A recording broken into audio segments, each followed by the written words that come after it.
Hey guys, Retro Reviews here again with another Transformers video review. After the last video I did, I kind of need something that will kind of make me feel a little bit better about this line. That last figure was a little bit too much of a poor figure in my taste. So I'm going to do something a little bit cooler, a little bit more. It does a little bit more, and hopefully it will bring me out of a little bit of a rut that Backstop put me in. Kind of make me feel a little bit dirty about this whole line. But here we have Snarl, the other Autobot affiliated character from the Jungle Planet. And just like Backstop, voiced by Scott McNeil in the English dub. And Backstop is supposed to be Snarl's mentor in the show. So Snarl, I guess, just got the good parts of being a beast, I guess. One thing I do want to point out, it's very difficult to see off of my camera and from just because of the white balance going, but this pearl plastic that is used for like all of the front half of the wolf is very well detailed. A lot of good detailing going on. A little bit mixture of techno and organic. Something I failed to point out on Backstop because I was just so distracted about him being a bad figure. But a lot of, like I said, a lot of techno-organic designs on here. Makes it feel a little bit like a Transmetal 2 or a Beast Machines figure. Well, if it felt like a Beast Machines figure, it would be a little bit more translucent plastic in it, but that's different. That's besides the point.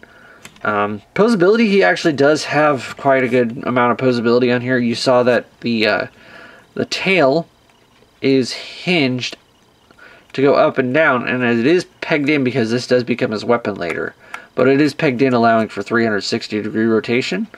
So, there's that. And then each of his legs, there is a ball joint up here at the shoulder. I guess I'm going to call that a shoulder because I don't know what else it's called. And then there's 1, 2, 3 points of articulation down the leg. Then ball joint here at the waist or hip. And then 1, 2, and then 3 hinges in the back leg, as well as being able to rotate from side to side there. So that is what we have for Snarl in his beast mode. Real quick, I do begrudgingly want to show off a size comparison between beasts, between Snarl and Backstop. So, I'm getting Backstop transformed here real quick. Doesn't take too long, but there's Backstop and there is Snarl. And Snarl being a Deluxe, Backstop being a Scout. Obviously, Snarl is going to be bigger. And now where it comes is going to be the size comparison between a modern Deluxe and Snarl. And this one I actually am very appreciative of because here he is with the Scout or the Deluxe class Siege Prowl. And as you can see, Prowl is quite a bit smaller than Snarl. And keep in mind, they used to package these in their alternate modes before. They used to not be packaged in robot mode. But the body itself seems to take up a little bit of the same amount of room. It's just the extra limbs and the head and tail do make up for more mass that the Siege Deluxe is missing. Now, on to the play features. As you see, the sword does have a firing missile mechanism. This is the missile to it, and that's what it looks like with the missile in. In wolf mode I usually leave it out, but so there's the trigger, and there it is shooting off the missile. Now, if there's one drawback that this figure has, it's going to be his Cyber Key gimmick. So from the Beast Planet, we're going to use a Beast Cyber Planet key. It's not the same one that he came with, I'm pretty sure, because I just kind of lost track of which keys go to which now. But the key jack is right here behind his head. And as you plug the key in, it opens up his mouth, furls these up, and reveals some Energon fangs.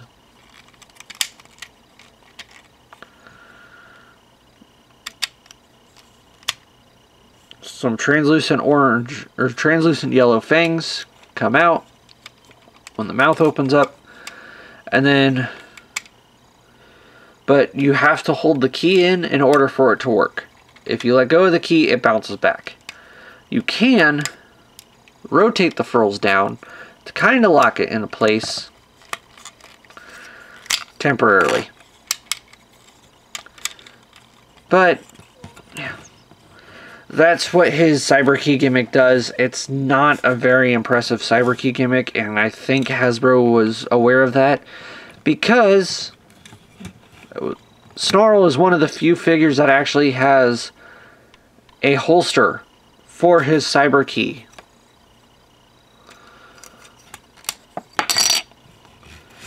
So that way you can actually do something else with him besides just...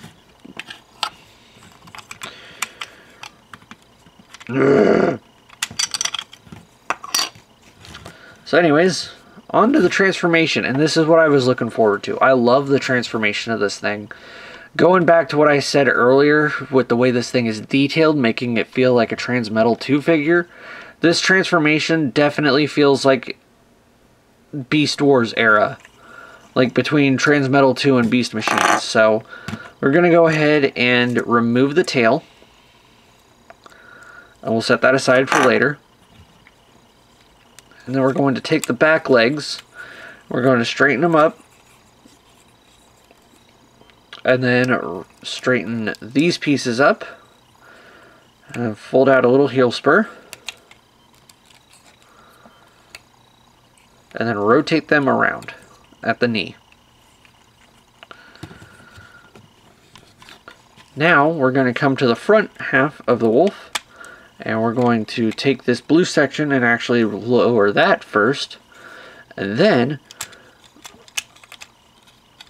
split both sides in half like that. Now we're going to come here, take this section, fold it up like so, and fold up the head. Now we're going to take the front legs of the wolf, and I don't know the exact way that they're supposed to be folded up, but we're going to fold them up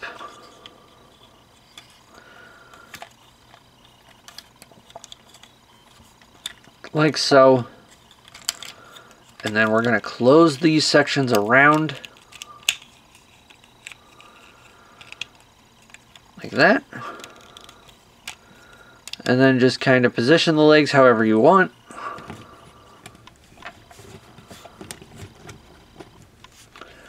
And then finally, take this arm, rotate it down, push it down so that way the shoulder is flush. Come here and fold his hand out. And then rotate it forward. And then on this arm, go ahead and push it up, and then rotate the arm down here, and then just rotate the wolf head around like so. And there we have Snarl in his robot mode. Now when it comes to complexity of transformations, this thing is a lot better than Backstop. Hands down. After dealing with Backstop, getting my hands on this figure and getting to review him just makes it feel so much of a cleaner review and not feel gross and disgusting. Go ahead real quick. I need to get the camera adjusted so we can go ahead and take a look at head sculpt. Whoop. And zoom in.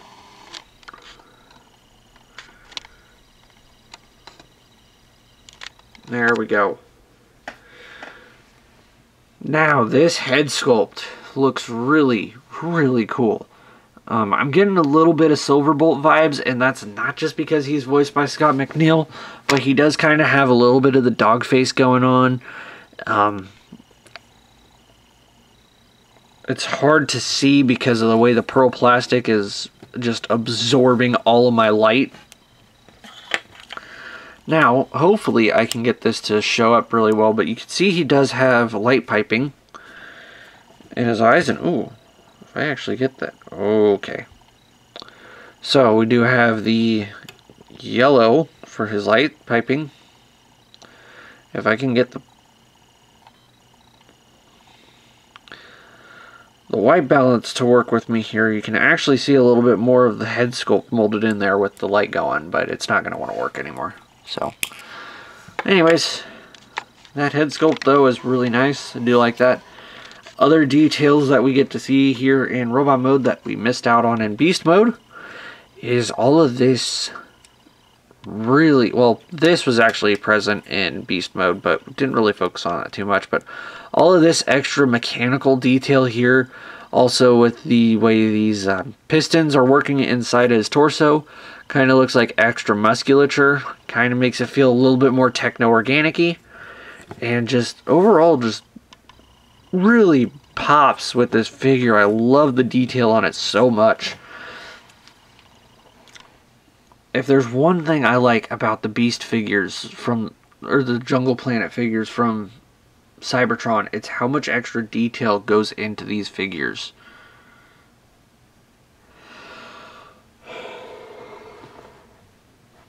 Oh, excuse me. Articulation. He does have. Is that ball jointed? I can't tell if that's ball jointed or just regular swivel that's really loose. But he does have full 360-degree rotation at the head. Both shoulders do get 360-degree rotation as well.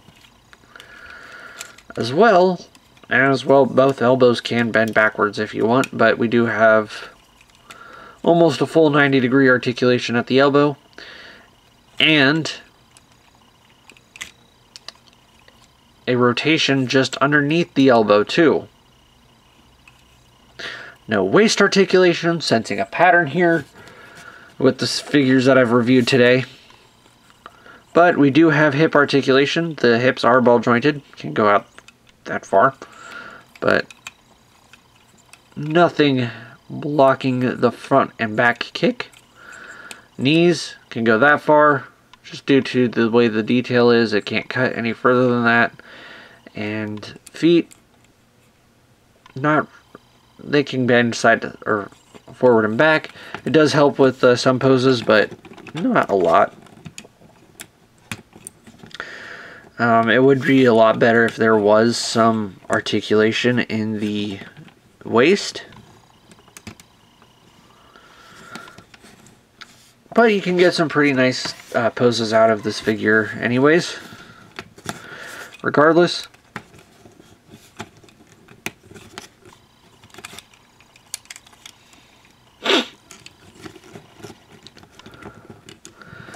Now for the weapon, it is a gun sword.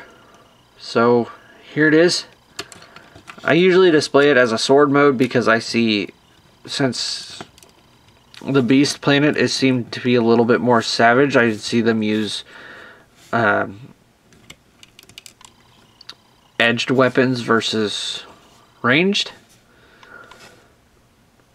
So there he is holding his sword gun thing in this mode. And then since it is hinged at the handle, you can also rotate it around and then fold the hinge down. So now he's holding it as a gun. And I don't really need to show the missile firing gimmick again. But then you can still also use the cyber key gimmick for that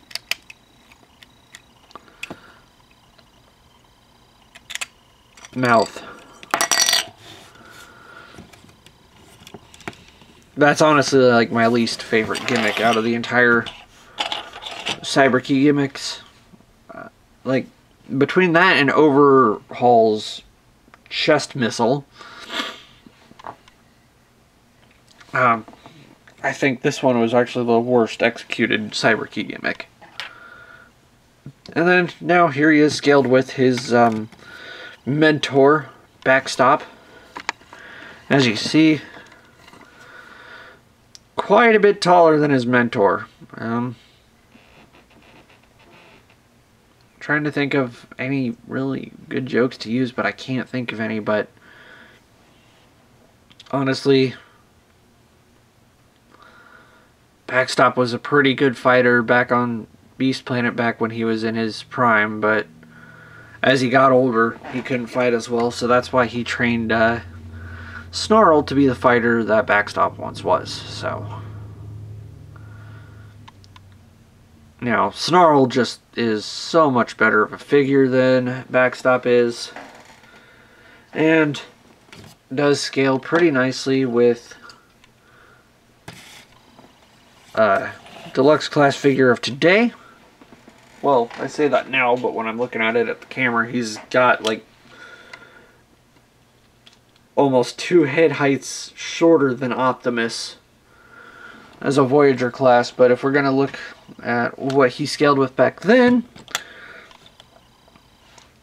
there he's with Hotshot, and they do stand pretty well together. So that's about it. That's all I have really to say about Snarl. By far not the best figure in the Cybertron line, but he is still really fun to play with and really fun to mess around with. And I do highly suggest, if you do want this figure in your collection, to pick it up. Very fun to mess around with, very interesting transformation. The only issue I have with this figure is the Cyberkey gimmick and that wolf head. Because I feel like that could have been incorporated just a tiny bit better to where it wouldn't be as bad. Like, instead of, if they could have made it so that when you plug this in, it sprung open, that would be cool. Instead of having to hold it in there to use the gimmick when no other figure in the line does that. Just makes it feel really, like, not thought out all the way. And that being said, everything else about this figure just feels perfect for a figure of its time. And even still, a figure of today's time, this thing holds out really well. And I do like it a lot. So if you can, go ahead and pick this up at a good price. I do highly suggest it. Definitely a great figure to add to the collection. And that's about it. Anyways, this has been Rancho Reviews. I hope you guys like this video review, and I'll see you again next time. Bye.